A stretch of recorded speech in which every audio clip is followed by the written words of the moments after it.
mga kontrata ng flood control na pinagbabawal ng konstitusyon.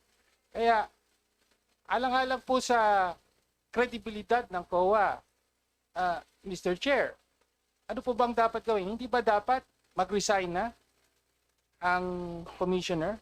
Actually po, Your Honors, that is his, kanya pong decision po yun at hindi po sa amin. Tinignan ko nga po sa Constitution din, the chairperson or the commission does not have discipline authority over one of its commissioners. Dahil po constitutionally created po ang commission audit, then yung pong mga commissioners at yung chair are impeachable officers po. So we don't have discipline authority over sa amin po mga commissioners.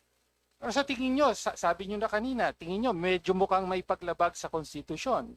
So mukhang may problema ang COA habang nananatili dyan at walang patuloy na maki-question ang inyong kredibilidad, no? Habang hinihingi na gampanan nyo ang inyong papel sa investigasyon ng korupsyon sa flood control. Kaya Mr. Chair, ang gusto ko lang po idiin ay mukhang kailangan po talagang harapin ang tanong. No? Dapat mag-resign na ang commissioner na ito, Mr. Chair.